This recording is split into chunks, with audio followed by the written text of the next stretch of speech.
J'ai regardé la série Netflix Adolescence et elle m'a littéralement terrassée, donc je vais faire cette vidéo pour t'expliquer pourquoi tu devrais aussi la regarder. On y suit l'histoire d'un adolescent de 13 ans dans une famille anglaise somme toute normale, dans laquelle je pense n'importe qui pourrait se reconnaître, qui est accusé du meurtre d'une jeune fille de son collège. Il est accusé de l'avoir poignardée à mort, et dans cette série, le réalisateur va essayer de nous faire comprendre le pourquoi un tel drame a pu arriver, et c'est ce sur quoi je vais mettre l'accent ici. Je vais essayer de t'expliquer toutes les raisons accumulées qui peuvent finalement mener à un incident d'une telle envergure, parce que pour moi, c'est vraiment tout l'intérêt de cette série. D'ailleurs, j'ai vu dans une interview le réalisateur en parler. Il disait en anglais, si je peux traduire, que en fait, il faut un village pour éduquer un enfant. Et je pense que ce qu'il sous-entend par là, c'est que il n'y a pas un responsable finalement, mais plusieurs responsables quand un tel drame finit par arriver, surtout quand ça concerne un enfant en fait. Parce que c'est vraiment tout ce qui va alimenter le malaise, je trouve, quand on regarde cette série et qu'on est derrière son écran, c'est que les sentiments qu'on peut ressentir sont vraiment ambivalents. On va à la fois avoir de la compassion et de la tristesse pour cet enfant qui est en même temps responsable du meurtre d'une adolescente et en même temps avoir une certaine forme de colère. Voilà, tout va se mélanger et va être témoin finalement de la complexité d'une telle situation parce que tout n'est pas noir ou blanc. D'ailleurs, ce que j'ai aimé dans cette série, c'est aussi la forme en fait. Il y a 4 épisodes d'une heure qui sont filmés en plan séquence. Le plan séquence, c'est quoi? C'est en fait qu'un épisode, c'est un seul shot. Tout est tourné d'une traite, ce qui rend encore plus formidable, je trouve, le jeu des acteurs parce que c'est un peu comme s'ils étaient au théâtre et qu'ils avaient dû tout jouer sans interruption, sans se tromper. Et vraiment, le plan séquence, ça immerge aussi dans ce que peuvent ressentir chacun des individus dans la série parce qu'on est vraiment oppressé avec eux, comme si on pouvait pas non plus s'échapper, comme si on était à huis clos. Et moi, j'ai vraiment adoré cette façon de faire. Comment un adolescent lambda qui est sans histoire initialement finit par commettre un tel acte? Pour moi, c'est ce sur quoi met l'accent dans cette série et on pourrait le diviser en 2 axes de réponse. D'une part, l'environnement. Et ça, c'est quelque chose que j'ai beaucoup appris quand j'étais en fait interne en psychiatrie, notamment lors d'un de mes stages en pédopsychiatrie. C'est que contrairement à l'adulte, bien qu'il y ait parfois aussi des situations chez l'adulte qui sont liées à l'environnement, hein, je dis pas le contraire, mais chez l'enfant, c'est d'autant plus marqué.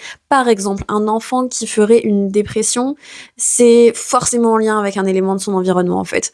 Là où peut-être chez l'adulte, il va y avoir d'autres éléments qui vont s'ajouter. L'enfant, plus fréquemment, il va falloir aller chercher aussi ce qui va pas dans l'environnement pour l'aider à sortir de cette dépression.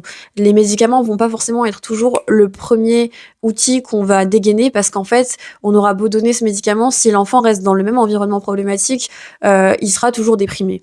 Et bien en fait, là, dans le fait de commettre un meurtre chez un enfant, il y a un peu aussi cet axe de réflexion à essayer de comprendre, c'est que dans l'environnement, il y a plusieurs choses qui dysfonctionnaient chez Jamie, et le numéro 1 ici que je vais mettre en avant, c'est l'école. C'est pour ça que je pense que vraiment l'éducation a un rôle primordial.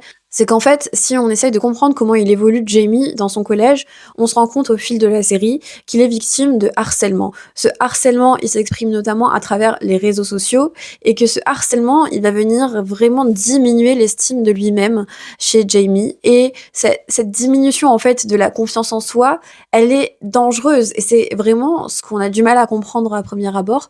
Des fois, on a plutôt l'impression que, je sais pas, les criminels ou les auteurs de délits sont des gens qui sont en surpuissance, qui sont charismatiques, mais vraiment pas toujours. Et peut-être statistiquement que ce n'est pas vraiment la majeure partie du temps que ça se passe comme ça. Et du coup, ce harcèlement qui va venir justement faire effraction dans l'estime que peut avoir cet enfant de lui-même, va être déjà un premier facteur qui le fragilise.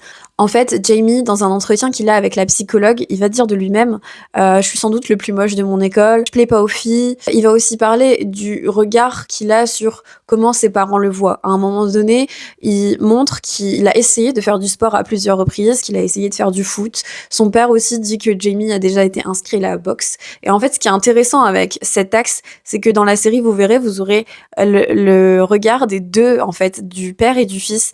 Le fils, il dit que quand il allait faire des matchs de foot, il voyait bien que son père, il détournait du regard parce qu'il n'était pas suffisamment fort. Et le père dit, en fait, mon fils, il se fait railler par les autres pères père les autres parents lors des matchs de foot. Moi, ça m'embarrassait. J'osais pas regarder mon propre fils. Il s'en veut de ne pas avoir réagi autrement.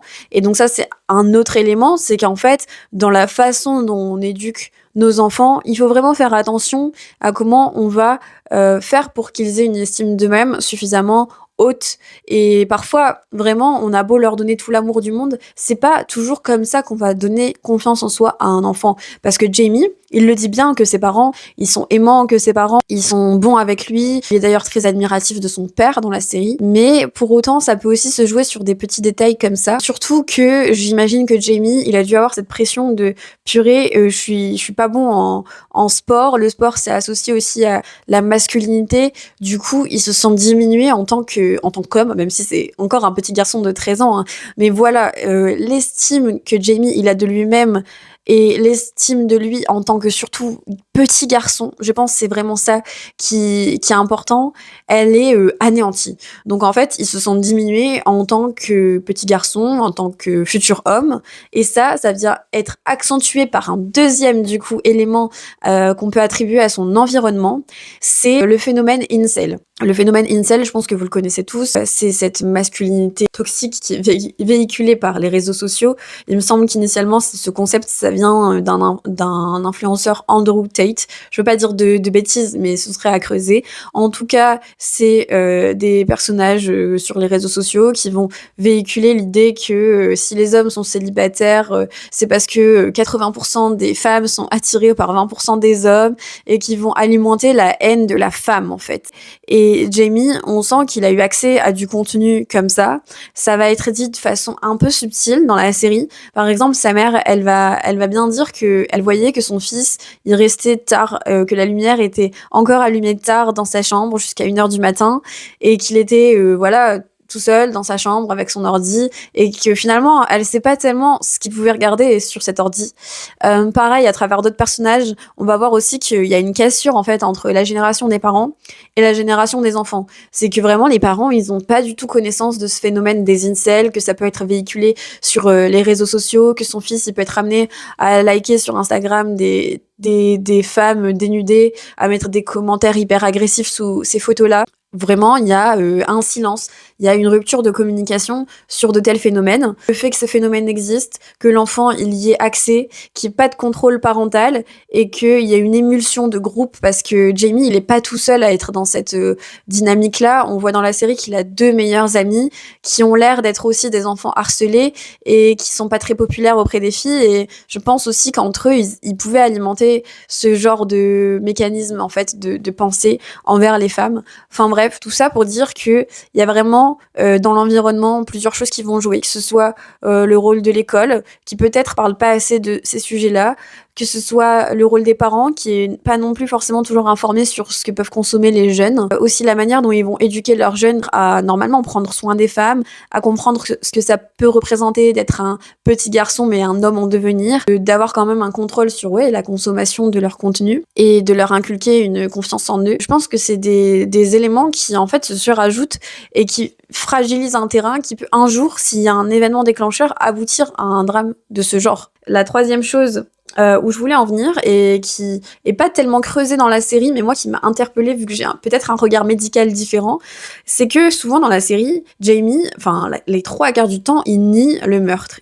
Il dit en regardant droit dans les yeux à son père, je n'ai rien fait, c'était pas moi, c'était pas moi, c'était pas moi. De ce fait, nous en tant que spectateurs, on est amené vraiment à douter pendant les 3/4 de la série. Et moi, ce qui m'a interpellée, c'est que vraiment quasiment jusqu'au bout, il plaide innocent. Et vraiment, je me suis demandé si il n'y avait pas un trouble sous-jacent de la santé mentale, en fait, chez ce petit garçon.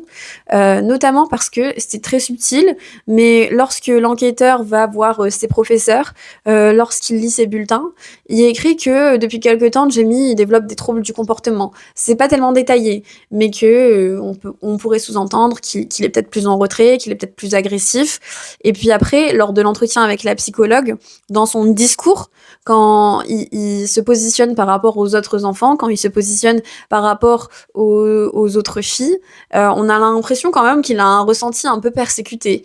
Et du coup, tous ces éléments mis ensemble, je me suis quand même demandé si c'était pas un enfant qui était à risque de transition psychotique. Bon, c'est un peu barbare, l'a dit comme ça, mais juste pour faire simple, on utilise ce terme en psychiatrie pour parler des enfants qui effectivement sont à haut risque d'évoluer vers une forme de schizophrénie. En fait, c'est pas une maladie qui marche en on-off. Parfois, c'est vraiment une évolution insidieuse. Et il y a des prodromes, des années avant la grosse crise, qui peuvent justement faire évoquer qu'un jour, l'enfant, il va rentrer dans la maladie. Et nous, quand on est en pédopsychiatrie, justement, on est là pour essayer de repérer ça et d'intervenir avant. Et du coup, qu'est-ce qui me fait dire que peut-être il est dans cette situation? C'est déjà peut-être le changement de comportement qui est évoqué dans la série, et aussi le passage à l'acte, en fait. Parce que quand on revient avec Jamie sur son passage à l'acte, il a vraiment l'air de pas s'en souvenir. Quand il regarde la vidéo où il poignarde la jeune fille, moi j'ai trouvé qu'il avait l'impression de découvrir la vidéo en même temps que son père, en fait. Et je me suis demandé s'il n'y avait pas eu une forme de dissociation. C'est un phénomène qui se retrouve chez les personnes psychotiques lors des passages à l'acte hétéro-agressifs. En fait, c'est un peu comme s'ils étaient sous emprise d'une autre forme de pouvoir. Je sais pas comment expliquer ça autrement, mais on appelle ça le syndrome d'influence. Ils sont poussés à faire quelque chose, ils ont l'impression que ça ne vient pas d'eux. Quand ils font l'acte, ils se dissocient, ils s'en souviennent pas.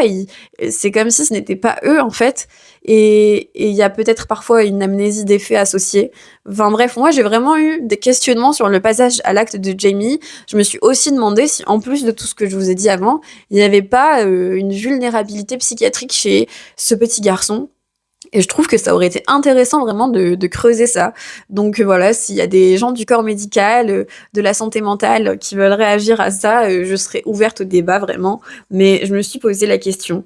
En tout cas, moi, ce que je résumerai de cette série, c'est qu'elle va venir vraiment interroger le pourquoi derrière un acte aussi atroce. En fait, aussi atroce soit-il, je pense qu'il faut qu'on se force à chaque fois à comprendre notre responsabilité dans ce genre d'événements, à comprendre comment on aurait pu éviter ça. Et vraiment, la série, elle est bouleversante. Donc voilà, je vous invite à la regarder. Il y aurait d'autres angles à analyser, mais peut-être pour une prochaine fois, qui sait. Et voilà, la série Adolescence sur Netflix, je vous la recommande. À bientôt pour une nouvelle vidéo.